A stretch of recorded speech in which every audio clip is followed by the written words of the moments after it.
उद्यम, पर्यटन र रोजगार, समृद्ध सदस्य टिएमसिएलको आधार। परमानन्द स्मृति बहुद्देश्यीय सहकारी संस्था लिमिटेड काँटीखोला 6 ब्युकोटको 5औं साधारण सभामा प्रस्तुत चलचित्रको प्रतिवेदन। यस परमानन्द स्मृति बहुद्देश्यीय सहकारी संस्था लिमिटेडको 5औं वार्षिक साधारण सभा 2082 का सभाध्यक्ष एवं यस संस्थाका सञ्चालक समितिका अध्यक्ष श्री दिलप्रसाद कणेलज्यू, प्रमुख अतिथि सहकारी अभियन्ता काँटीखोला गाउँपालिका वार्ड नम्बर 6 का वडा अध्यक्ष आदरणीय बृहस्पति शर्माज्यू, विशिष्ट अतिथिज्यूहरू, संस्थाका अभियन्ताज्यूहरू, विभिन्न सङ्घ संस्थाबाट प्रतिनिधित्व गरी पाल्नुहुने अतिथिज्यूहरू, सञ्चालक समितिका पदाधिकारी एवं सदस्यज्यूहरू, लेखा तथा सुदूरवीक्षण समितिका संयोजक एवं सदस्यज्यूहरू, विभिन्न उपसमितिका संयोजक एवं सदस्यज्यूहरू, सम्पूर्ण शेयर सदस्यज्यूहरू, पत्रकारज्यूहरू, आज सम्मानित हुनुहुने सम्मानित सदस्यज्यूहरू एवं विद्यार्थी भाइ बहिनीहरू, संस्थामा कार्यरत प्रबन्धक एवं कर्मचारीज्यूहरू, सँगै यस गरिमामय साधारण सभामा प्रत्यक्ष वा प्रत्यक्ष प्रसारण मार्फत देश विदेशबाट जोडिनुहुने महानुभावहरूमा सादर नमन टक्राउँदै संस्थाको यस महत्त्वपूर्ण साधारण सभामा हार्दिक स्वागत गर्दै यहाँहरूको महत्त्वपूर्ण समयका लागि हार्दिक आभार प्रकट गर्दछु। आदरणीय अध्यक्षज्यू एवं शेयर सदस्यज्यूहरू, यस संस्थाको दोस्रो अधिवेशन 2081 कार्तिक 10 को म्यान्डेट ऋण बचतको सुरक्षित, छरितो एवं विश्वसनीय कारोबारका साथै बहुउद्देश्यीय गतिविधिका लागि अध्ययन र कार्यक्रम सञ्चालन गर्ने थियो। ऋण बचतका कारोबारका सन्दर्भमा संस्थाका शेयर सदस्यहरूको इच्छा अनुसार बचत साथै आवश्यकता अनुसार ऋण लिने र दिने कार्यमा सहकारीका नियमभित्र रही यथाशक्य प्रभावकारी सेवा भइरहेको साथै यस संस्थामा खराब ऋण वा सुरक्षण बिनाको ऋण लगानी नरहेको जानकारी गराउन चाहन्छु। विगत धेरै समयदेखि अहिलेको अवस्थासम्म पनि देशैभर ऋण तथा बचतको कारोबारको चाप बढ्न नसकेको समस्याले हामी पनि प्रभावित छौँ। हाम्रो पनि 5 करोड बढी रकम बैंकमा जम्मा छ, मुद्दती र चल्तीमा गरेर। तर बाहिर देखिएका ठगीका समस्या, खराब ऋणका समस्या जस्ता विविध समस्याबाट हामी मुक्त छौँ। छोटकरीमा भन्दा हाम्रो लगानी र बचत रकम पूर्ण रूपमा सुरक्षित छ। अब बहुउद्देश्यीय गतिविधिको कुरा गर्दा अघिल्लो साधारण सभाको निर्णय पश्चात हामी सुन्तला खेतीका विषयमा अध्ययन गऱ्यौँ। काँटीखोला गाउँपालिका वार्ड नम्बर 5 र 6 को सुन्तला खेती हुने धेरैजसो स्थानमा हामी भौतिक रूपमा पुग्यौँ। जग्गाको प्रकृति अवलोकन गर्ने कार्य गरियो। समितिले आज हाम्रो यस परमानन्द स्मृति बहुउद्देश्यीय सहकारी संस्थाको 5औं गरिमामय 5औं साधारण सभा, यस सभाका सभा अध्यक्षज्यू तथा संस्थाका सञ्चालक समितिका अध्यक्ष श्री दिलप्रसाद कणेलज्यू, आजको यस गरिमामय भेलाका प्रमुख अतिथि सहकारी अभियन्ता काँटीखोला गाउँपालिका वार्ड नम्बर 6 का वडा अध्यक्ष आदरणीय बृहस्पति कणेलज्यू, विशिष्ट अतिथिज्यूहरू, संस्थाका अभियन्ताज्यूहरू, विभिन्न सङ्घ संस्थाबाट प्रतिनिधित्व गरी पाल्नुभएका अतिथिज्यूहरू, सञ्चालक समितिका पदाधिकारी एवं सदस्यज्यूहरू, संस्थाका अभियन्ताज्यूहरू, विभिन्न सङ्घ संस्थाबाट प्रतिनिधित्व गरी पाल्नुभएका सञ्चालक समितिका पदाधिकारी एवं सदस्यज्यूहरू, लेखा तथा सुपरिवेक्षण समितिका संयोजक एवं सदस्यज्यूहरू, विभिन्न उपसमितिका संयोजक एवं सदस्यज्यूहरू, सम्पूर्ण शेयर सदस्यज्यूहरू, पत्रकारज्यू, आज सम्मानित हुनुहुने सम्मानित शेयर सदस्यज्यूहरू एवं विद्यार्थी भाइ बहिनीहरू, संस्थामा कार्यरत प्रबन्धकज्यू एवं कर्मचारीज्यूहरू, सँगै यस गरिमामय साधारण सभामा प्रत्यक्ष वा अप्रत्यक्ष प्रसारण मार्फत हामीसँग जोडिनुभएका महानुभावहरूमा सादर नमन टक्राउन चाहन्छु। अब म यस महत्त्वपूर्ण सभामा आर्थिक वर्ष 81-82 को लेखा परीक्षण प्रतिवेदनको समीक्षा तथा वास्तविक आय व्यय संक्षेपमा प्रस्तुत गर्न चाहन्छु। बचत सङ्कलनतर्फ यस आर्थिक वर्षमा कुल रु 8,11,69,452 रुपियाँ 33 पैसा थप भई जम्मा 13,66,00,00 3044 रुपियाँ 65 पैसा बचत सङ्कलन भएकोमा रु 9,42,18,498 रुपियाँ 49 पैसा फिर्ता भई आर्थिक वर्ष 81-82 को अन्त्यमा बाँकी बचत रु 3,83,84,546 रुपियाँ 16 पैसा रहेको जानकारी गराउँदछु। ऋण एवं सेयर लगानी असुलीतर्फ यस आर्थिक वर्षमा ऋण लगानीतर्फ कुल रु 5,74,43,204 रुपियाँ 48 पैसा थप भई जम्मा रु 12,62,279 रुपियाँ 6 पैसा भएकोमा कुल रु 6,27,21,739 रुपियाँ 68 पैसा असुली भई गत आषाढ मसान्तसम्ममा रु 6,34,78,559 रुपियाँ 92 पैसा ऋण लगानीमा रहेको छ भने यस संस्थाले विभिन्न संस्थाको रु 2,10,000 बराबरको सेयर खरिद गरिएको जानकारी गराउँदछु। सेयर पुँजीतर्फ आर्थिक वर्ष 2080-81 को अन्त्यसम्म कुल सेयर पुँजी रु 5,26,22,900 रहेको जानकारी गराउँदछु। कोष पुँजीतर्फ संस्थामा तफसिल बमोजिमको कोषहरूमा उल्लेखित पुँजी रहेको छ। जगेरा कोष 54,17,950 रुपियाँ 48 पैसा। संरक्षित पुँजी फिर्ता कोष 4,75,293 रुपियाँ 29 पैसा। प्राथमिक पुँजी कोष 58,04,085 रुपियाँ 48 पैसा। कर्जा नोक्सानी व्यवस्था कोष 65,32,769 रुपियाँ 39 पैसा र अन्य कोषहरूमा 49,63,115 रुपियाँ 43 पैसा। खुद बचततर्फ यस आर्थिक वर्षमा संस्थाले खुद बचत रु 25,34,897 रुपियाँ 52 पैसा आर्जन गरेको जानकारी गराउँछु। आदरणीय सेवाधारी महानुभावहरू, अब म यस सहकारी संस्थाको आर्थिक वर्ष 2081-82 को आयव्यय विवरण प्रस्तुत गर्ने अनुमति चाहन्छु। आर्थिक वर्ष 2081-82 को विस्तृत आर्थिक विवरण। खर्च विवरणमा प्रशासनिक खर्चतर्फ सक्रिय खर्च रु 30,510, सञ्चालक बैठक भत्ता खर्च रु 1,23,000, लेखा परीक्षा शुल्क 16,950, बैंक कमिसन खर्च 1,641, इन्टरनेट खर्च 10,000, राहत संवेदना खर्च 55,000, टेलिफोन खर्च 15,500, स्टेसनरी खर्च 32,100, यातायात खर्च 18,200, एसएमएस खर्च 5,650, चिया खाजा खर्च 5,280, क्लाउड ब्याकअप खर्च 65,910, मर्मत खर्च 11,800,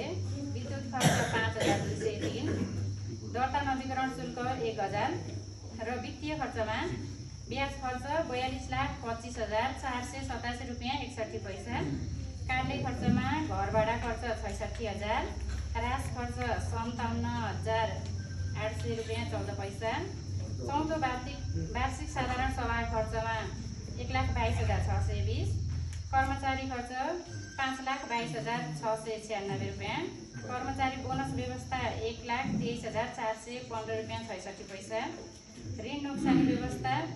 11,91,121 रुपियाँ 96 पैसा, खुद बचतमा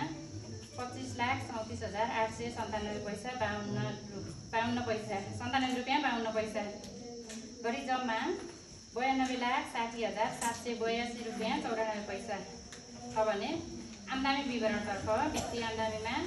ब्याज आम्दानी ब्याङ्कबाट 13,36,016 रुपियाँ 36 पैसा, ब्याज आम्दानी ऋण लगानीबाट 73,92,671 रुपियाँ 67 पैसा, अन्य आम्दानीमा निवेदन शुल्क 22,100, व्यवस्थापन शुल्क 3,14,715 रुपियाँ 6 पैसा, संस्था विकास शुल्क 10,000, प्रवेश शुल्क 2,000, विलम्ब शुल्क 81,179 रुपियाँ 85 पैसा,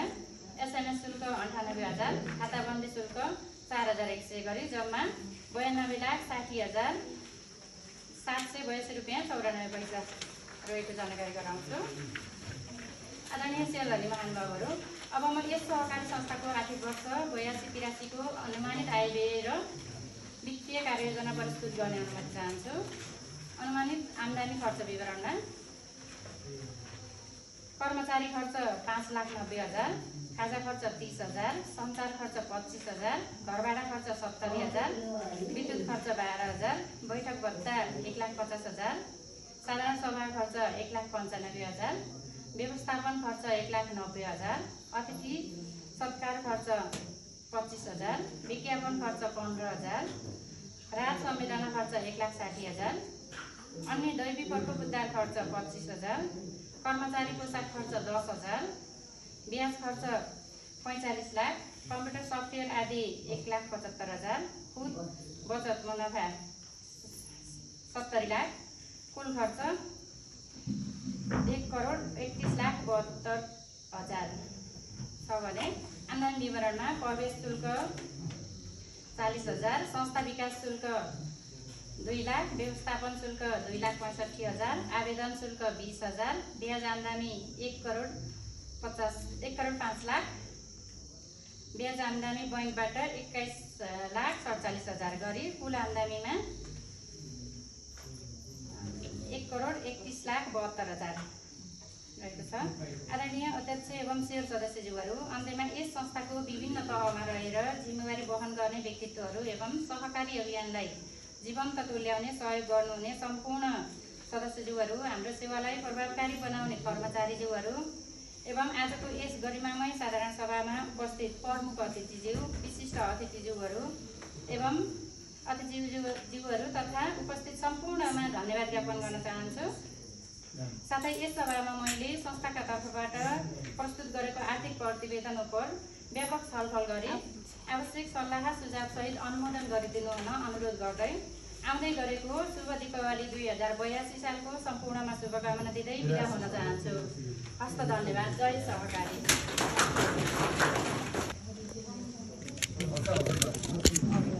कृषि उद्यम पर्यटन र रोजगार समृद्ध सदस्य PMCL को आधार परमानन्द स्मृति बहुद्देश्य सहकारी संस्था लिमिटेड काँटेखोला छ भीमकोट बागलुङको 5औं वार्षिक साधारण सभाका सभाध्यक्ष एवं संस्थाका सञ्चालक समितिका अध्यक्ष आदरणीय व्यक्तित्व दिलप्रसाद कणेलज्यू, प्रमुख अतिथि सहकारी अभियन्ता काँटेखोला गाउँपालिका वार्ड नम्बर 6 का वार्ड अध्यक्ष आदरणीय व्यक्तित्व बृहस्पति कणेलज्यू, विशिष्ट अतिथि काँटेखोला गाउँपालिका वार्ड नम्बर 5 का अध्यक्ष ज्ञामना कणेलज्यू र यो सहकारीलाई सुरुवात गर्ने सहकारी अभियन्ताज्यूहरू, विभिन्न सङ्घ संस्थाका अध्यक्ष एवं प्रतिनिधिज्यूहरू, यस विभिन्न उपसमितिका पदाधिकारी एवं सदस्यज्यूहरू, लेखा समितिका सदस्य एवं सदस्यज्यूहरू र पत्रकारज्यूहरू, यस कार्यक्रममा सम्मानित हुने व्यक्तित्वज्यूहरू र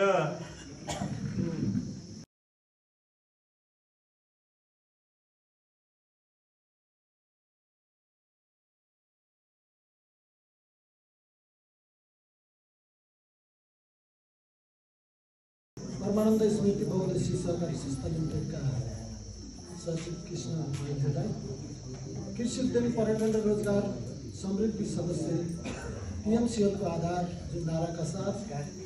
परमानन्द स्मृति बहुद्देश्य सहकारी संस्था लिमिटेड काँटेखोला 6 मा यो 5औं साधारण सभाका अध्यक्षज्यू एवं यस सहकारी संस्थाका अध्यक्षज्यू, आजको यस कार्यक्रमका प्रमुख अतिथिज्यू, काँटेखोला गाउँपालिका एवं काँटेखोला गाउँपालिका सुशासन समितिका संयोजकज्यू, यस कार्यक्रमका विशिष्ट अतिथि योगन्य विद्वान श्री टिम्पुरेश्वर महादेव मन्दिर परमानन्द सन्यास आश्रमका गुरु हंस चैतन्यज्यू र यहाँ उपस्थित हुनुभएका सम्पूर्ण जनप्रतिनिधि मित्रहरू,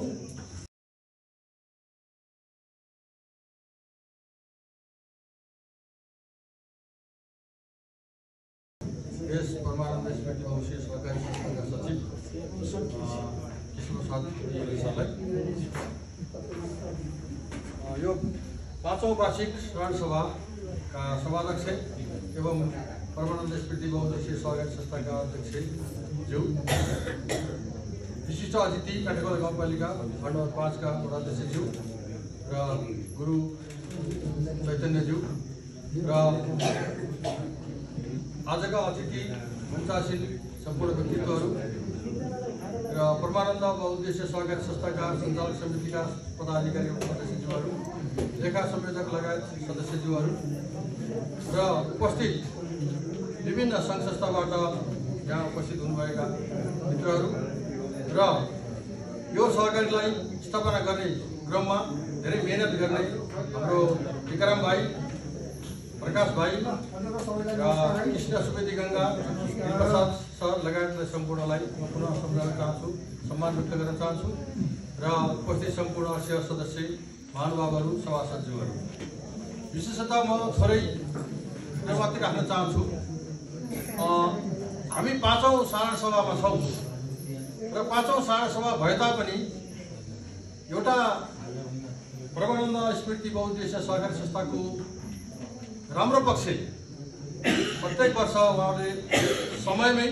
सबभन्दा पहिले साधारण सभा गर्नुहुन्छ, व्यवस्थित तरिकाले गर्नुहुन्छ र समयमै लेखा परीक्षण गर्ने, समयमै साधारण सभा गर्ने र खराब ऋण पनि धेरै न्यून भएको र कोकोबिससँग आर्थिक कारोबार गर्ने अथवा कोकोबिसलाई सञ्चालन गर्ने भएको हुनाले र हाम्रा धेरै सहकारीहरू छन् यो वार्डमा, 8वटा सहकारीहरू हाम्रो सञ्चालनमै छन् तापनि यसरी समयमै सम्पन्न गर्ने र कोकोबिसलाई तयार गरेर अगाडि बढ्ने कमी छन्। त्यसकारण उहाँहरूलाई विशेष धन्यवाद दिन चाहन्छु, यो सञ्चालक समितिका पदाधिकारीज्यूहरूलाई र अन्य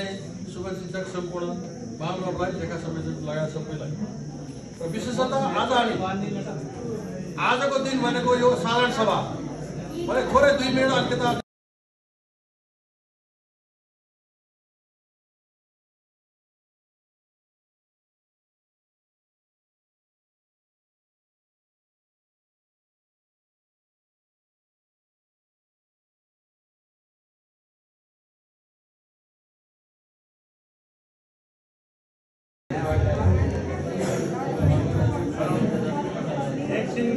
कुर्सी त खाली भइसक्यो, कुर्सी खाली भइसक्यो, कुर्सी शान्त होला, खाली नभएर त्यति शान्त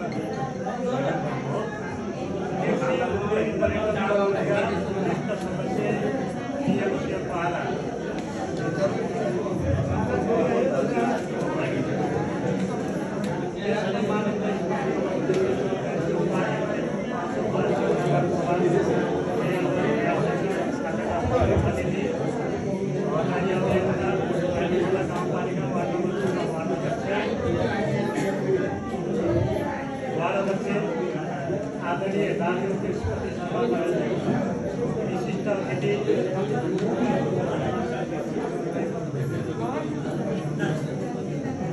विशिष्ट अतिथि वार्ड नम्बर 5 का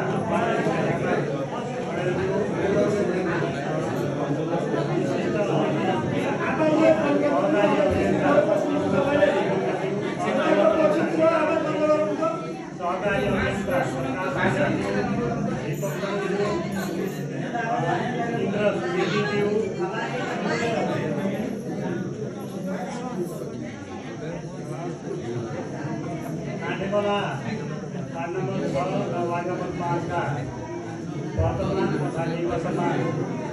सञ्चालक सदस्यज्यूहरू, विभिन्न विद्यालय, प्राथमिक विद्यालय, आदि विद्यालय क्याम्पसबाट उपस्थित हुनुभएका शिक्षक प्रतिनिधिज्यूहरू र विभिन्न सहकारीबाट उपस्थित हुनुभएका सहकारी अध्यक्षज्यूहरू तथा प्रतिनिधिज्यूहरू, आज सम्मानित ज्येष्ठ सदस्य, उत्कृष्ट कारोबारी सदस्यज्यूहरू, आज सम्मानित हुने चाहिँ विद्यार्थी भाइ बहिनीहरू, त्यसपछि पत्रकारज्यू, आजका यो समितिका लेखा संयोजकज्यू, लेखा समितिका सदस्यज्यूहरू, विभिन्न उपसमितिका संयोजकज्यूहरू,